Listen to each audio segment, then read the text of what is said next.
You're here to listen to NextGen talk about TLS secrets, and so I will get out of your way.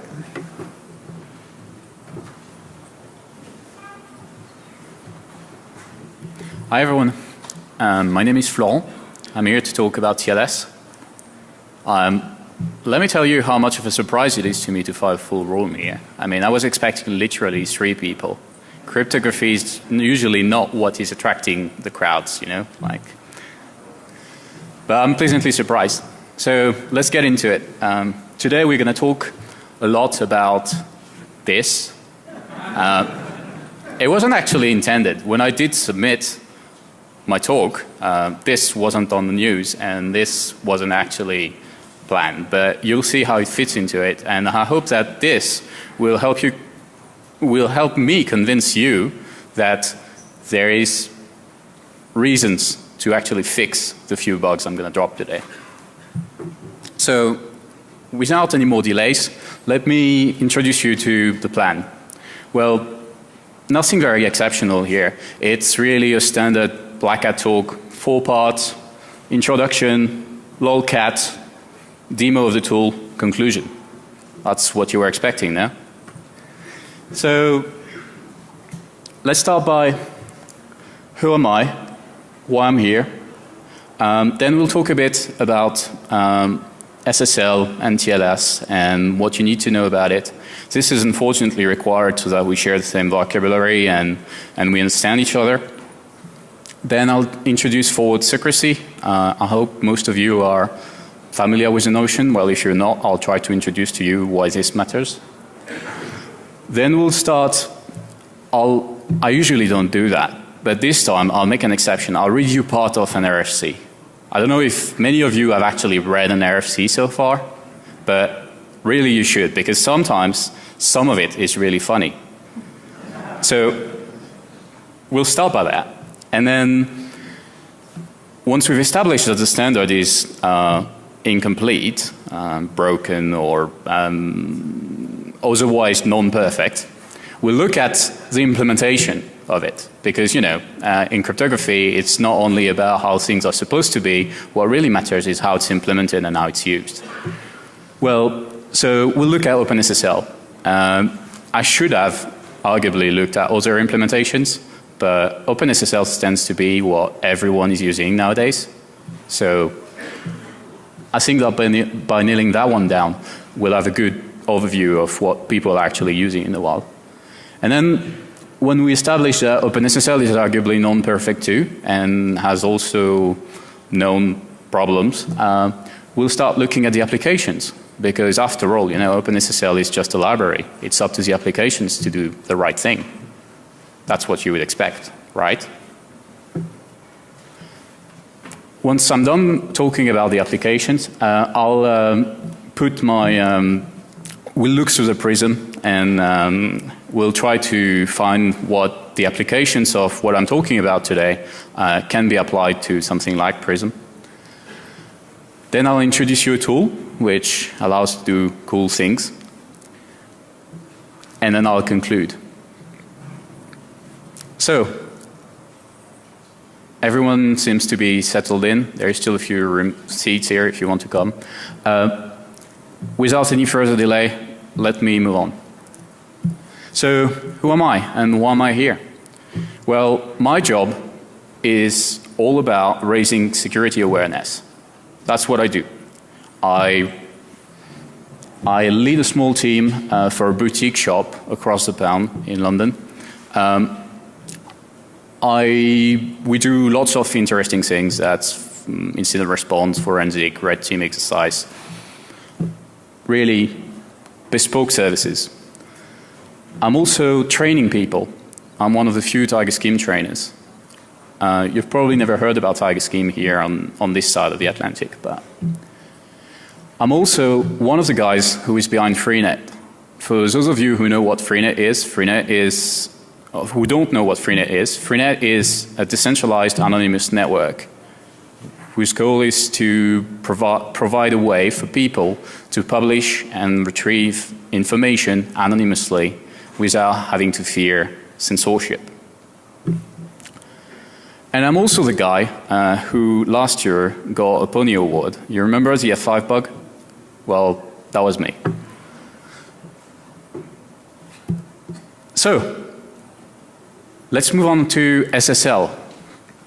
Well, to talk about SSL, I really need to give you a bit of history and background about the protocol itself.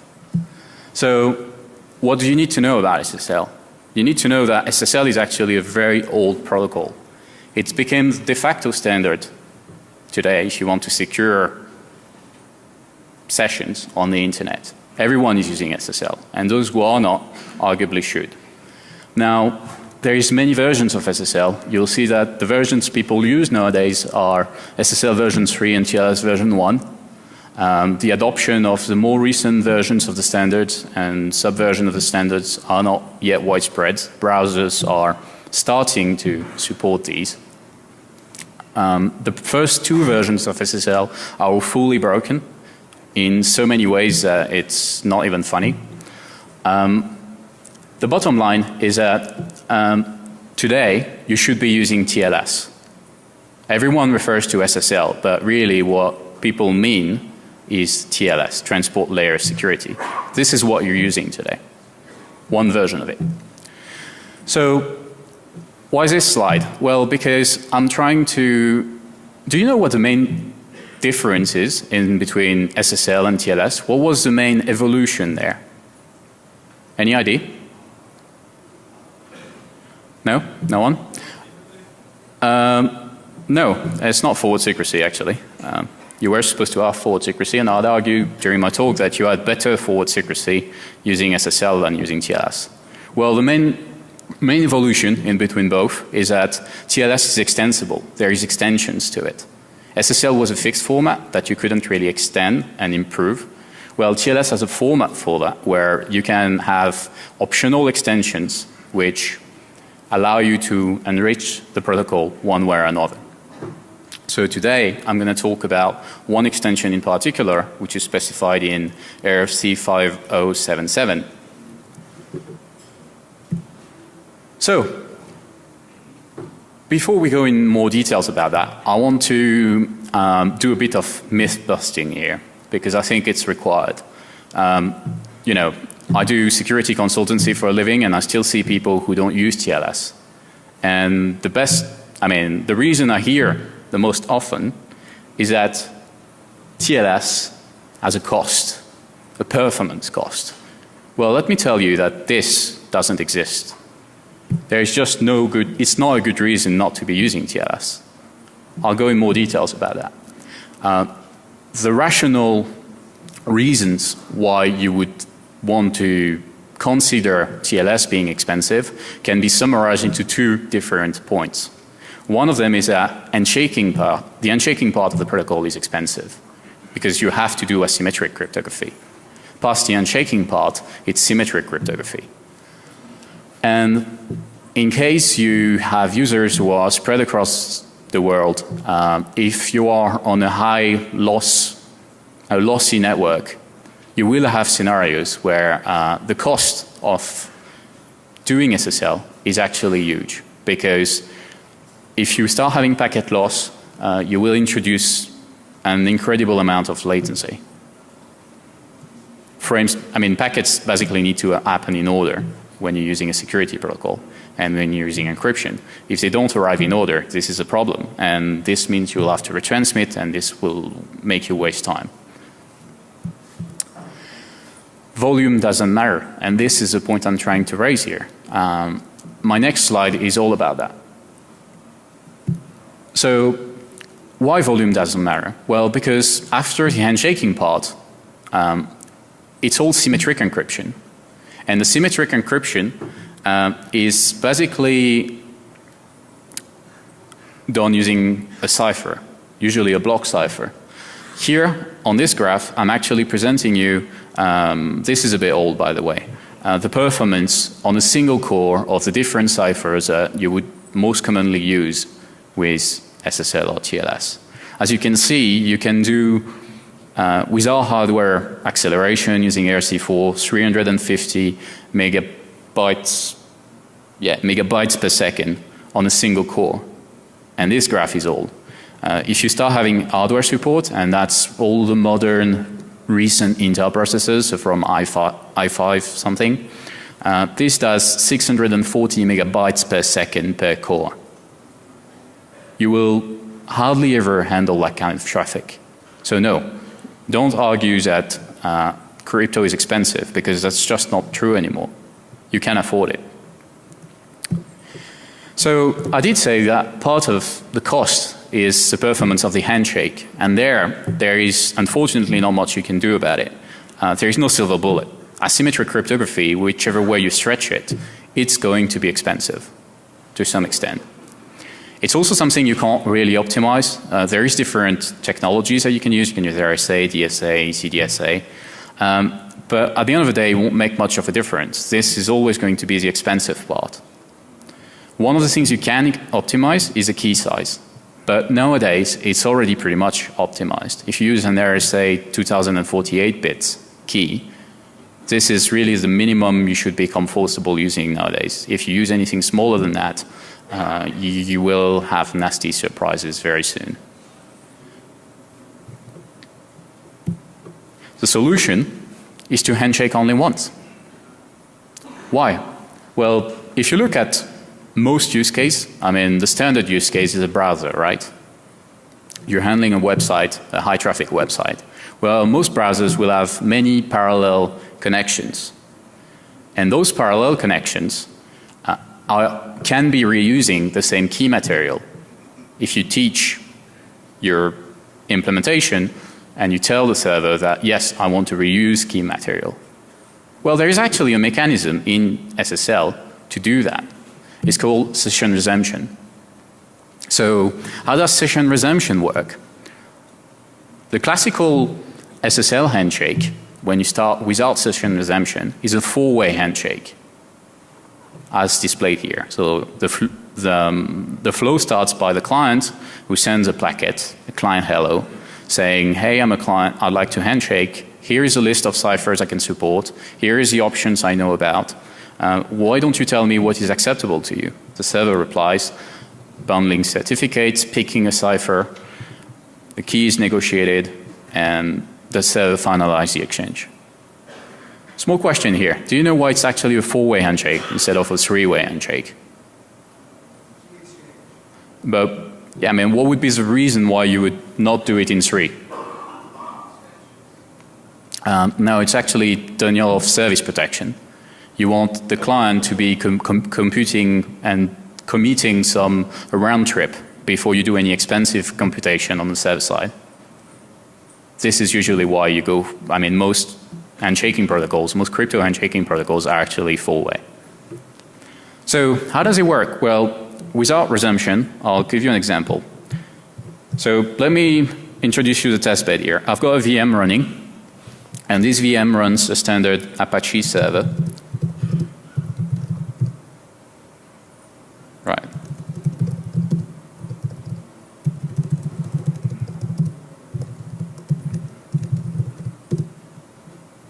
Standard Apache server, which is configured to use SSL. If I connect to it, this is what I do here. So guinea pig is an SSH connection to this virtual machine that you've seen here. I'll use that from now on because it's easier. So if I connect locally, this is what I usually get using SSL. If I do a GET request, I get HTML back, which tells me that yes, this is working. This is an HTTP server. Now, if I do a standard SSL connection and I specify a few options here, you can see different things here. So one thing you can see is the version of the protocol I've negotiated. Turns out that here I've used TLS version 1. This is a cipher which has been picked, and this is a session ID. What is the session ID useful for? Well, it's useful for the session resumption, and I'll show you just now how that works. The master key is the key which is used to derive all of the session keys. So, how does session resumption work? Well, after the first connection, when you have done the full four-way handshake, you can actually tell the server issues you a session ID that we've just seen. And you can actually tell the server, well, here is my session ID. Why don't we reuse the same key material? And that allows you to basically transform the four-way handshake into a three-way handshake. Because the server already knows that you have committed to a round trip. You have access to a session or to material that the server knows it has negotiated in the past. Let me illustrate that. So here, I'm going to save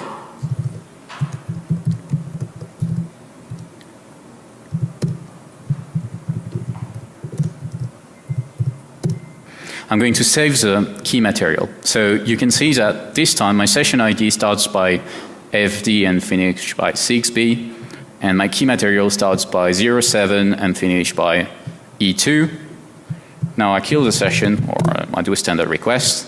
I've got a second request coming. I reuse the key material, and the key material of my new session is exactly the same. Make sense? I can reconnect several times using the same key material, and you will see that every single time I'll negotiate the same session by presenting the same session ID. The server, by presenting the same session ID, the client will encourage the server to reuse the key material. So all of that is very nice and works very well. But people, you know, they always want to optimize. Can you think about anything here which on the server side would potentially cause problems?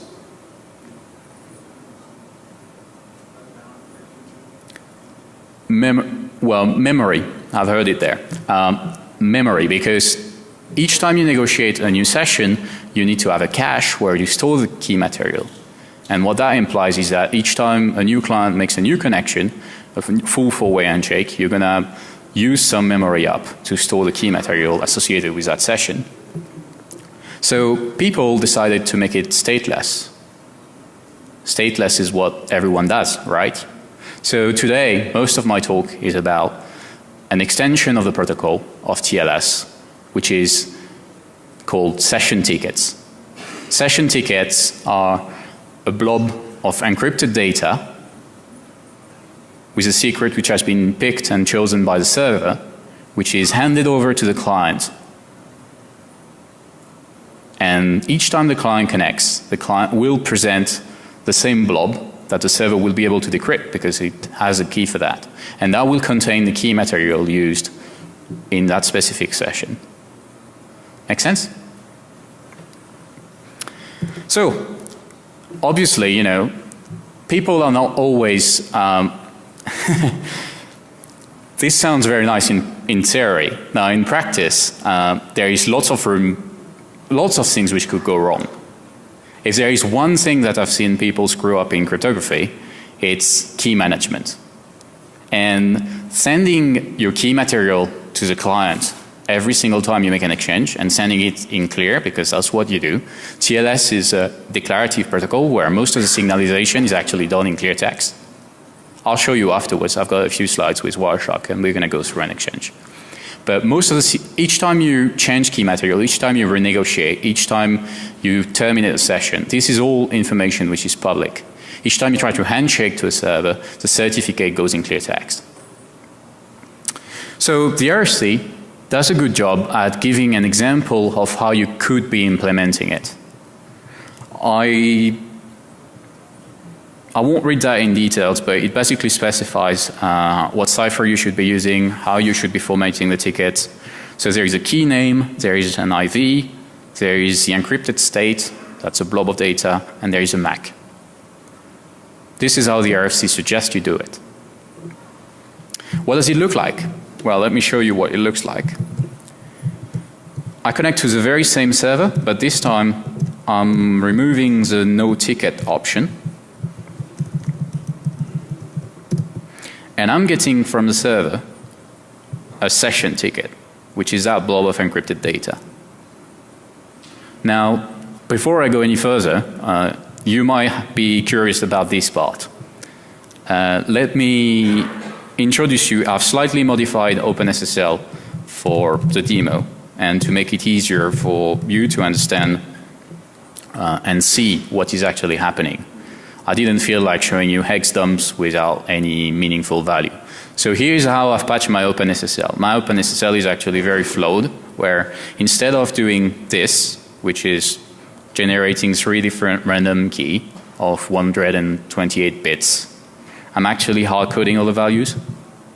So what that does is that my ticket name will always be A, my HMAC key will always be B, and my ES key will always be C. And this is why when I connect here, I'll always get A. If you connect it to a normal server and a real server, it will also be always the same name, but the name would be random.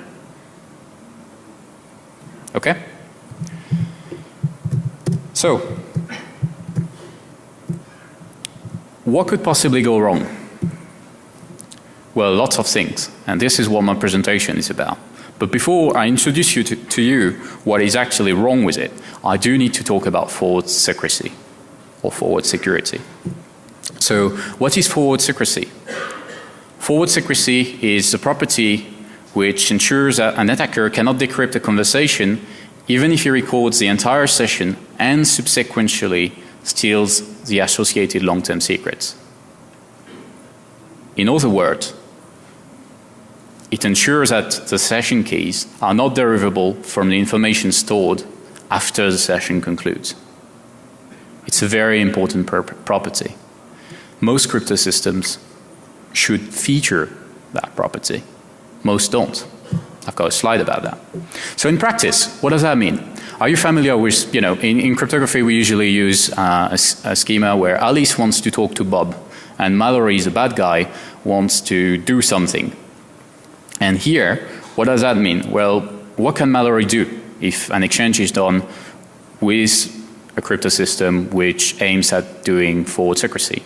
Well, with an active attack, it can do anything in any case. But with a passive attack, if PFS is in use, you shouldn't be able to recover the plain text, even if the keys and the certificates and whatnot have been compromised. So, what would you want forward secrecy? I've tried to put it in words, and I failed. So, here's my best guess, XKCD. Well, this explains the very reason why you want forward secrecy. And this illustrates, when I'll introduce Prism and make some conjectures about that, why you would want forward secrecy everywhere. You can't be asked to produce something you don't have. So, where do you have no forward secrecy? And you should really have forward secrecy. Browsing the internet, and this is what my talk is about, and this is what I'm trying to fix here by raising awareness and hopefully getting you involved in the solution. In wireless, today you're connected to a wireless network, or if you're wiser you probably haven't, but one of the things that you might not know about it is that everyone shared the same password, and that means that anyone who is passively listening to what has been exchanged, as he knows the password, if he captured your 4-way handshake, he can recover the plain text. So it could have been an open network today that it would have been exactly the same thing. Now, cell phones. Cell phones also don't feature forward secrecy. Everywhere. I mean, each time I look at a security protocol, it's very rare to see forward secrecy being used. And this is a shame, and this really needs to change. Why is it not used? Well, I'm going into this slide. How do you get forward secrecy?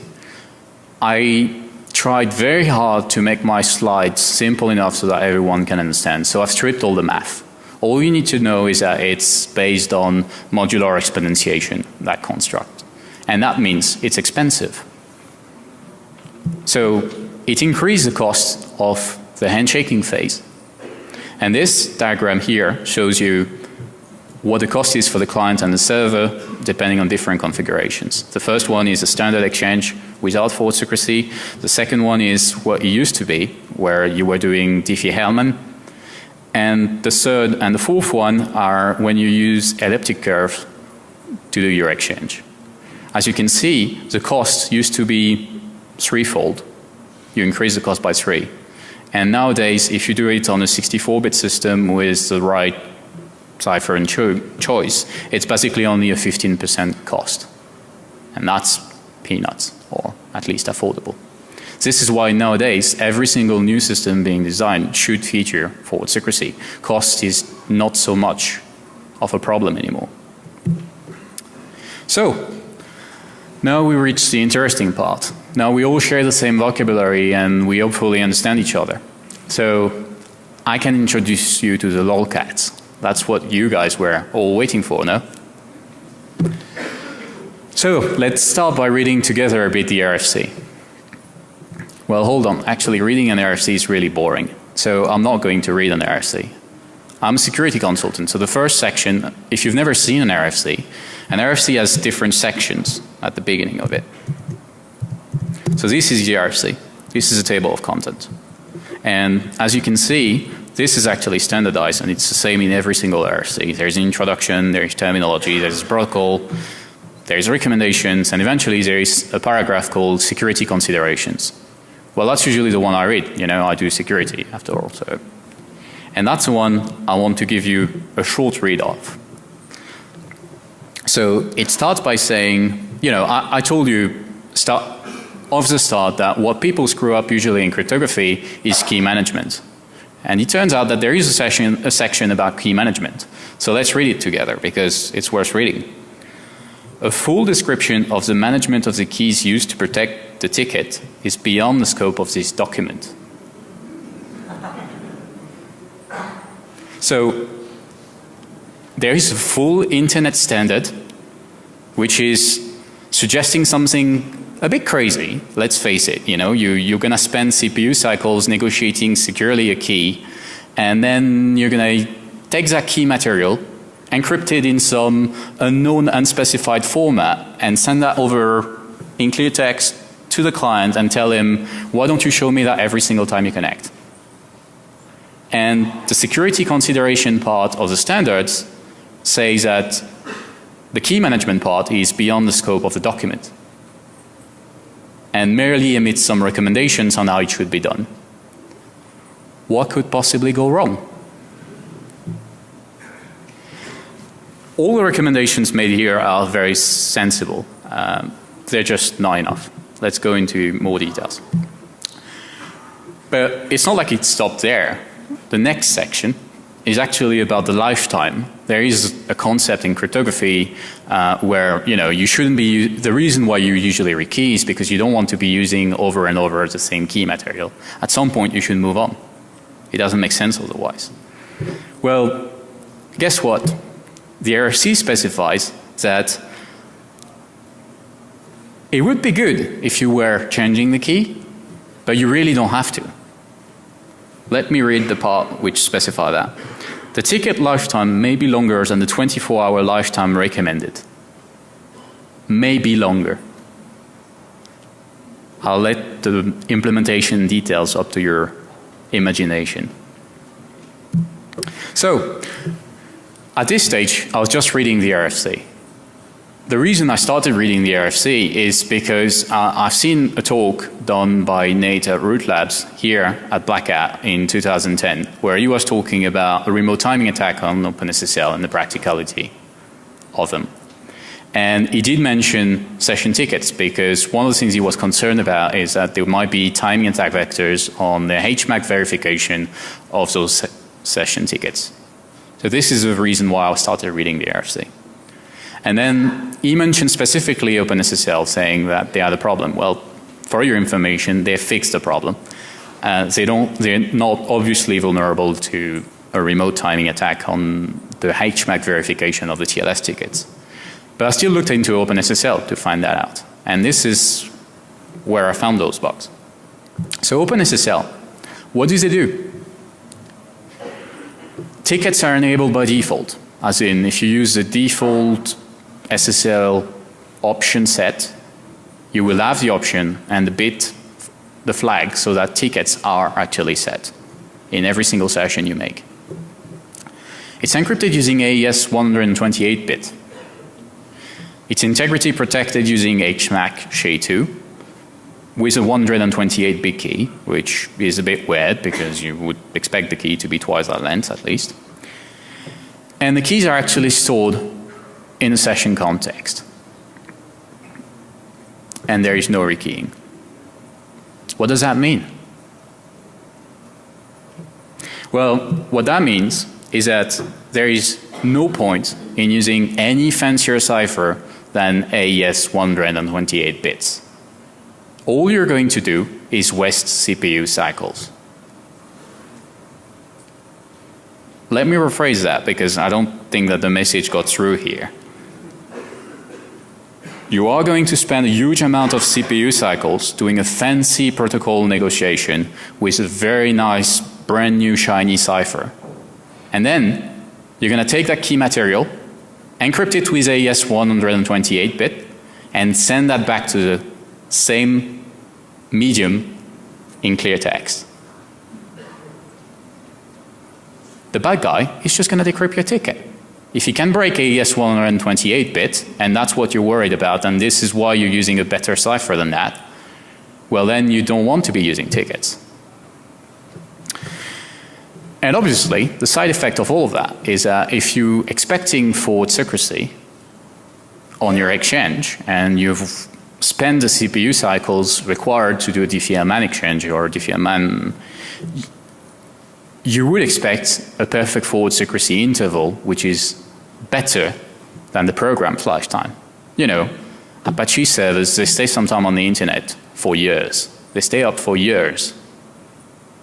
And the key material is actually present in memory for years. So, yeah, I'll just show you quickly how to read the cipher which is being negotiated. So here I'm connecting to the same server again, locally, and the cipher which has been negotiated is here. So I'll introduce you how to read that. The first bit here is the type of key exchange which has been done. In this case, it's an diffie-Hellman, it's an elliptic curve diffie-Hellman exchange. RSA has been used to authenticate the diffie-Hellman exchange. And I've negotiated AES 256 bits as my block cipher, as my cipher to do the symmetric encryption and encrypt the data. I use a GCM mode, and this is the integrity protection hash function which is in use.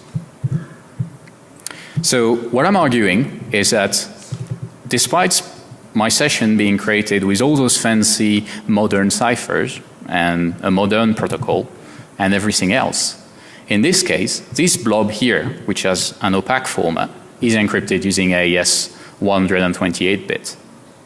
And this, the bad guy gets on the wire all the time.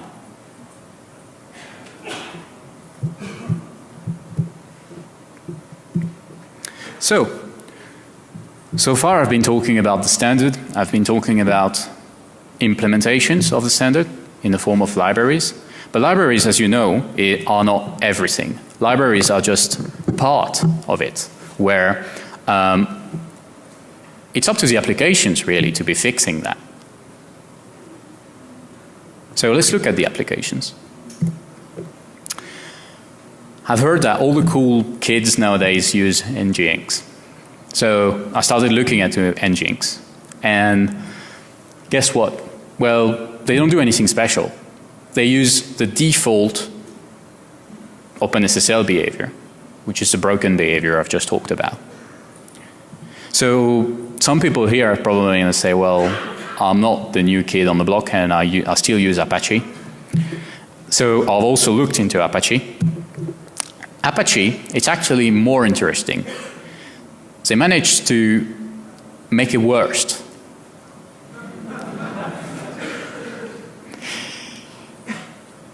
So before oh, that went very fast. Before this specific version, the PFS was a program's lifetime because Apache was using the OpenSSL default behavior. After this specific version, the user is in charge of key management. Because you know that in the standard they couldn't be bothered at specifying how it should be handled. The library decided not to handle it.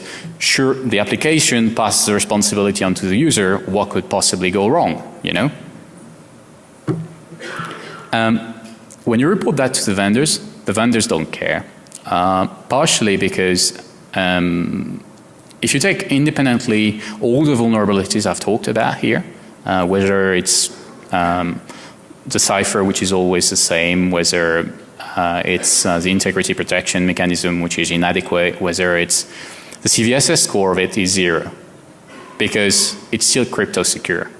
It's not something you can break.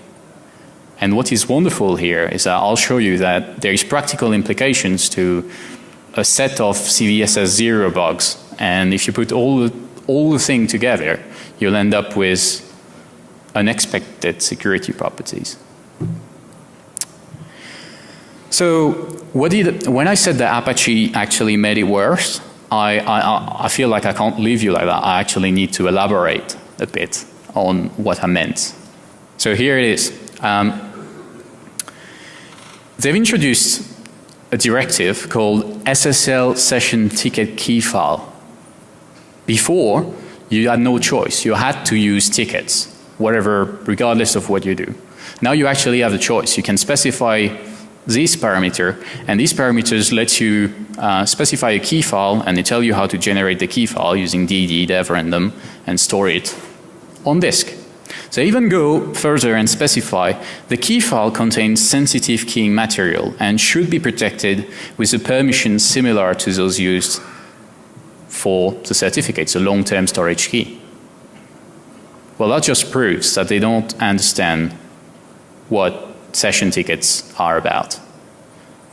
Session key tickets and their key material is not to be retained long-term. The last thing you want to do is to store it on a file which is stored on presumably a forensically carvable medium. If I can dig out the key, the session key you've been negotiating out of the file system, then why are we using a different key at all? It doesn't make sense. Here, it's just a documentation bug. They could just fix it by saying to the user, you don't want that to be on a forensically carvable medium. Or they could change the behavior of the app, which arguably I think is a better idea, because my next slides are talking a bit about it. Who should be using session tickets and what were they intended for? And you will see that the use case for it is really, really small. So far we've been talking about browsers because browsers is everything, you know, everyone is using that nowadays, and really there isn't much to say about it. So let's talk about cases where it actually matters. Are you all guys familiar with Tor? You know, the anonymity network? The idea is that you can establish connection to a specific server by proxying your request across different relays, usually 3 of them, and those relays will have their own layer of encryption. Part of the encryption they do is using SSL, and you should see it as an onion, and each time you have different layer of encryption and you need to go to the core of the onion to be able to see the data. Well, Tor is affected too. What are the practical implications of that? Well, the PFS interval used to be how often Tor is very paranoid. It uses defensive coding. They're not actually using long-term certificates like a standard HTTP server. They're rotating certificates every 2 hours. Every 2 hours, a Tor relay will change its long-term keying material. This is more paranoia than anything else, but this is what they do. And that means that your PFS interval is 2 hours. unless there is an active attack.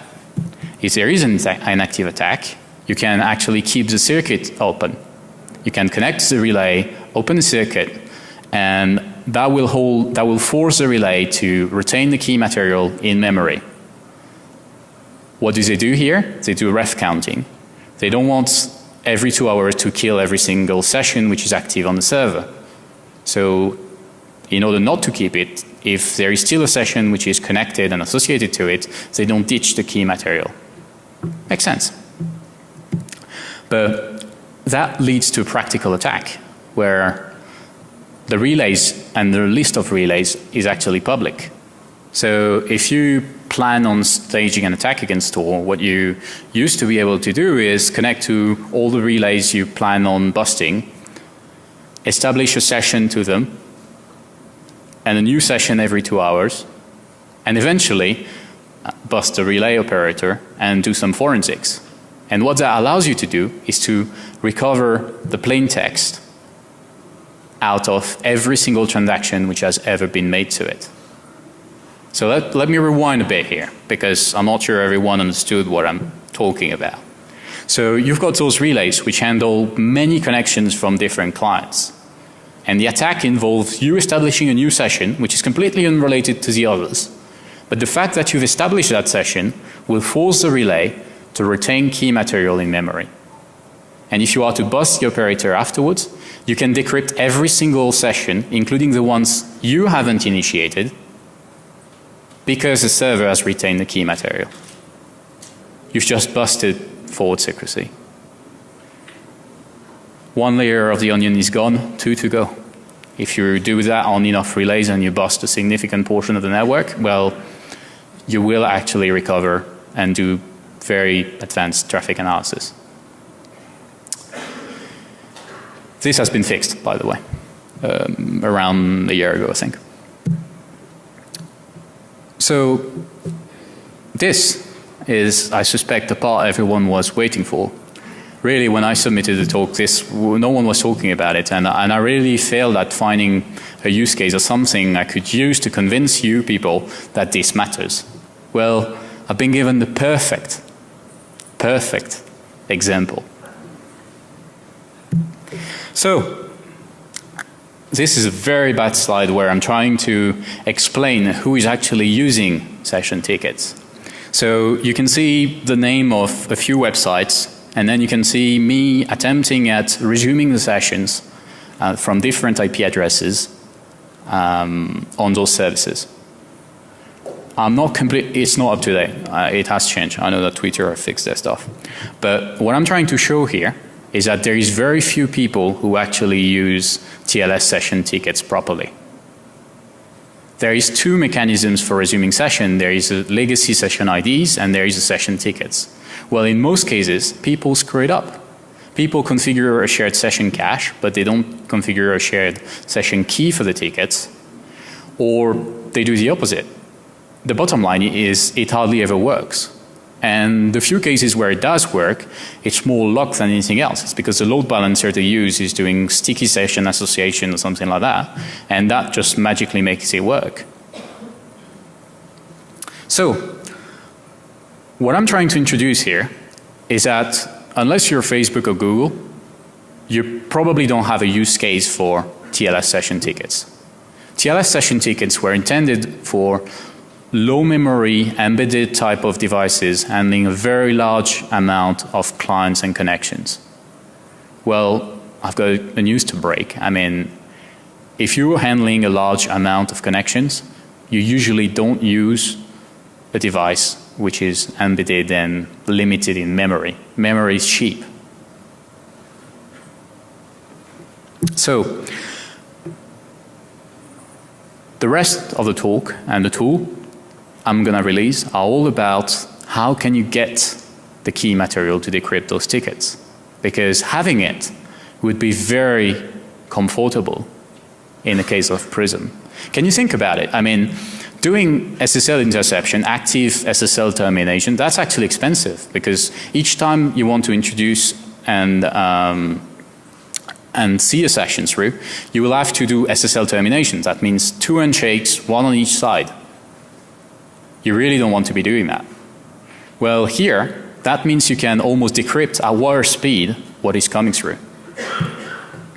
So I'm doing a bit more conjectures about Prism and how it might work and how it might be improved. I've seen the keynote from the general saying that we were welcome and even invited contributing ideas on how to improve it. Well, if you're not using that, you might want to consider using that. You should, to improve performance, you can be using this stuff. So how do you get your hands on the ticket and the key of the ticket? I've made different scenarios. I'm running low on time, so I'll have to rush it through a bit. How would someone go about stealing the secret used to encrypt the tickets? It really depends on who you are and what your capabilities are. If you're a government agency, you ask politely. The way of doing that nowadays, I've heard, is called national security letters. And should your request be politely declined, you've got other tools. You know, you've got Prisms and Magic Googles and whatnot. And I'm sure that will give you the key magically. Now, if you're not a government agency, because I understand that not everyone in the room here today is a government agency, what you can do is ask one of your mates for his useless remote memory disclosure bugs. Odds are he's got plenty.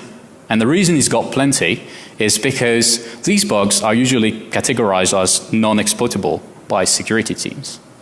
And it's pretty much a must-have if you want to do an exploit where you do code execution, because all the memory anti-corruption and mitigation, anti-exploitation mitigation technologies nowadays rely on introducing ALIA and unpredictability.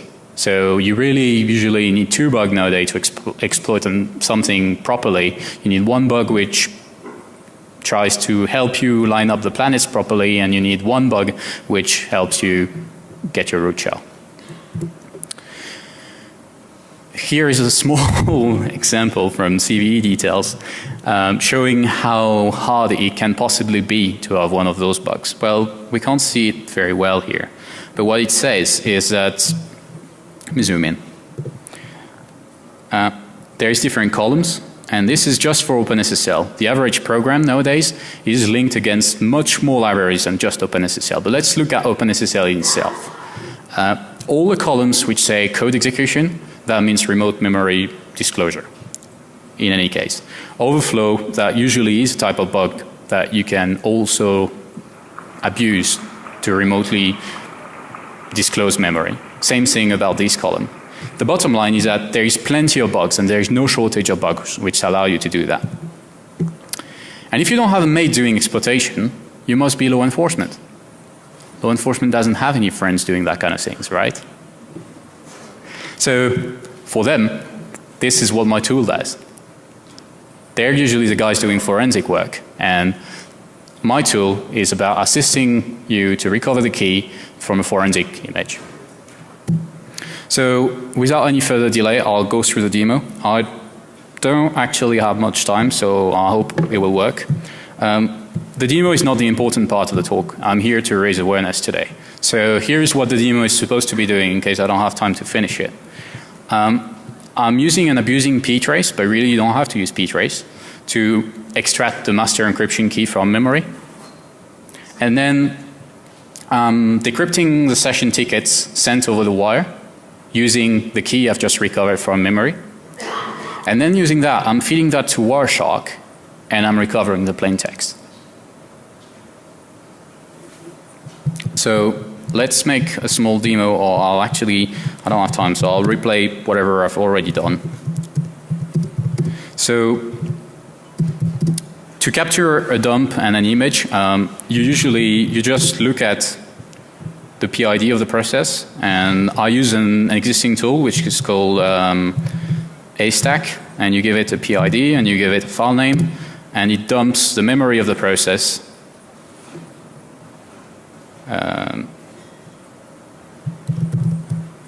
Right. And it dumps the memory of the process into a directory. if you look at the directory, it creates, these are memory addresses and there is a mappings file. So if you look into it, in the mapping file, it will tell you which page is mapped where. In this case, what you're interested in is a heap, because it turns out that the keys are actually stored on the heap. So if you go through it, you just do something like that.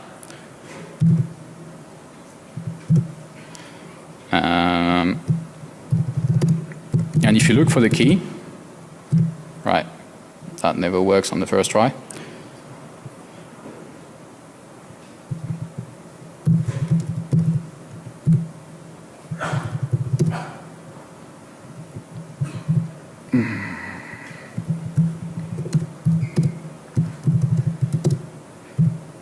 Okay, well, this is why I've got a tool.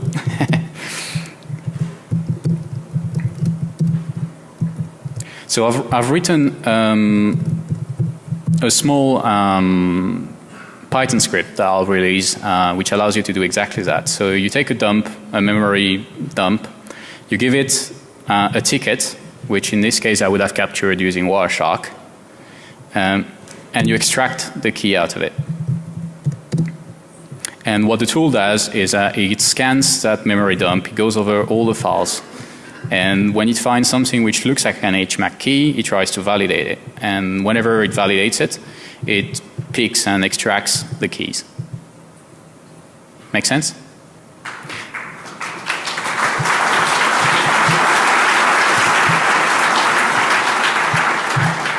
And I've got another tool which this time decrypts the ticket. So you give it the keys that you've just recovered.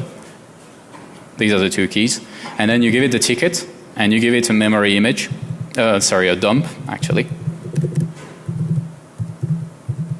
And what it creates for you is a Wireshark.decrypt file. And that Wireshark.decrypt file contains the random session ID, which has been used by the client to establish the session, and then the master key. And that allows you to recover the plain text. I unfortunately run low on time here. I don't have much time to go through it. But I'll release the tool anyway, so you can play with it. Now you've understood what it does. So the conclusions and takeaway before you guys all leave, because this is the important part of the talk, is there is one thing you should remember, is this is it.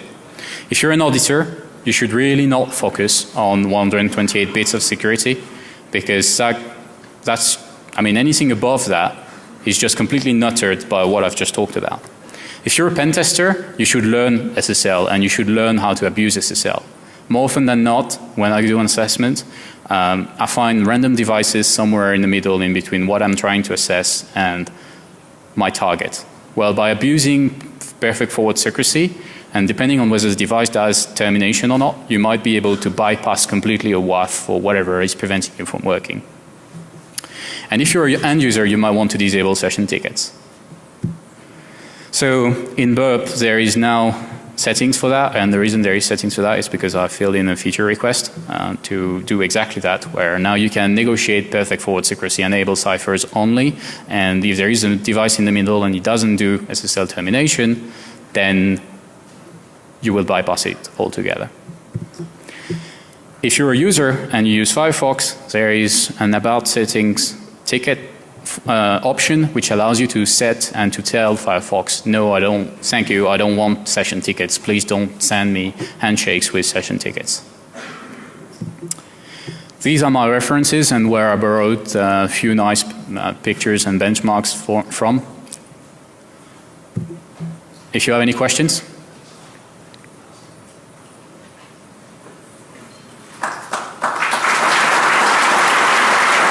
And subversion of the standards are not yet widespread. Browsers are starting to support these.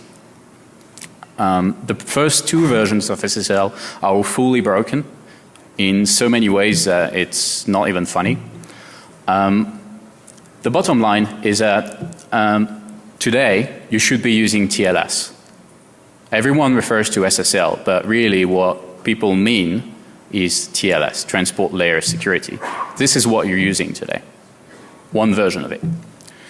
So why is this slide? Well, because I'm trying to do you know what the main difference is in between SSL and TLS? What was the main evolution there? Any idea? No? No one? No, it's not forward secrecy actually. You were supposed to have forward secrecy, and I'd argue during my talk that you had better forward secrecy using SSL than using TLS.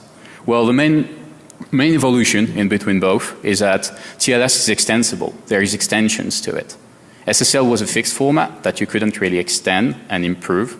Well, TLS has a format for that where you can have optional extensions which allow you to enrich the protocol one way or another. So today I'm going to talk about one extension in particular which is specified in RFC 5077. So before we go in more details about that, I want to do a bit of myth busting here because I think it's required. You know, I do security consultancy for a living and I still see people who don't use TLS. And the reason I hear the most often is that TLS. You're here to listen to NextGen talk about TLS secrets, and so I will get out of your way.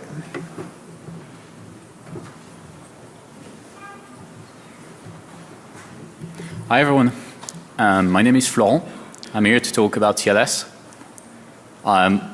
Let me tell you how much of a surprise it is to me to find a full room here. I mean, I was expecting literally 3 people. Cryptography is usually not what is attracting the crowds, you know, like. But I'm pleasantly surprised. So let's get into it. Today we're going to talk a lot about this. It wasn't actually intended. When I did submit my talk, this wasn't on the news and this wasn't actually planned. But you'll see how it fits into it, and I hope that this will help me convince you that there is reasons to actually fix the few bugs I'm going to drop today. So without any more delays, let me introduce you to the plan. Well, nothing very exceptional here. It's really a standard Black Hat talk, 4 parts: introduction, lolcat, demo of the tool, conclusion. That's what you were expecting, no? So let's start by who am I, why I'm here. Then we'll talk a bit about SSL and TLS and what you need to know about it. This is unfortunately required so that we share the same vocabulary and we understand each other. Then I'll introduce forward secrecy. I hope most of you are familiar with the notion. Well, if you're not, I'll try to introduce to you why this matters. Then we'll start. I usually don't do that, but this time I'll make an exception. I'll read you part of an RFC. I don't know if many of you have actually read an RFC so far, but really you should, because sometimes some of it is really funny. So we'll start by that. And then once we've established that the standard is incomplete, broken, or otherwise non-perfect, we'll look at the implementation of it. Because, you know, in cryptography, it's not only about how things are supposed to be. What really matters is how it's implemented and how it's used. Well, so we'll look at OpenSSL. I should have arguably looked at other implementations, but OpenSSL tends to be what everyone is using nowadays. So I think that by nailing that one down, we'll have a good overview of what people are actually using in the wild. And then when we establish that OpenSSL is arguably non-perfect too and has also known problems, we'll start looking at the applications. Because after all, you know, OpenSSL is just a library. It's up to the applications to do the right thing. That's what you would expect, right? Once I'm done talking about the applications, I'll put my, we'll look through the prism and we'll try to find what the applications of what I'm talking about today can be applied to something like Prism. Then I'll introduce you a tool which allows to do cool things. And then I'll conclude. So, Everyone seems to be settled in. There are still a few seats here if you want to come. Without any further delay, let me move on. So who am I and why am I here? Well, my job is all about raising security awareness. That's what I do. I lead a small team for a boutique shop across the town in London. We do lots of interesting things. That's incident response, forensic, red team exercise. Really bespoke services. I'm also training people. I'm one of the few Tiger Scheme trainers. You've probably never heard about Tiger Scheme here on this side of the Atlantic, but I'm also one of the guys who is behind Freenet. For those of you who know what Freenet is, who don't know what Freenet is a decentralized anonymous network whose goal is to provide a way for people to publish and retrieve information anonymously without having to fear censorship. And I'm also the guy who last year got a Pony Award. You remember the F5 bug? Well, that was me. So, let's move on to SSL. Well, to talk about SSL, I really need to give you a bit of history and background about the protocol itself. So, what do you need to know about SSL? You need to know that SSL is actually a very old protocol. It's become the de facto standard today if you want to secure sessions on the internet. Everyone is using SSL, and those who are not arguably should. Now, there is many versions of SSL. You'll see that the versions people use nowadays are SSL version 3 and TLS version 1. The adoption of the more recent versions of the standards has a cost, a performance cost. Well, let me tell you that this doesn't exist. There is just no good, it's not a good reason not to be using TLS. I'll go in more details about that. The rational reasons why you would want to consider TLS being expensive can be summarized into two different points. One of them is that handshaking part. The handshaking part of the protocol is expensive because you have to do asymmetric cryptography. Past the handshaking part, it's symmetric cryptography. And in case you have users who are spread across the world, if you are on a lossy network, you will have scenarios where the cost of doing SSL is actually huge, because if you start having packet loss, you will introduce an incredible amount of latency. Packets basically need to happen in order when you're using a security protocol and when you're using encryption. If they don't arrive in order, this is a problem, and this means you'll have to retransmit, and this will make you waste time. Volume doesn't matter, and this is the point I'm trying to raise here. My next slide is all about that. So, why volume doesn't matter? Well, because after the handshaking part, it's all symmetric encryption.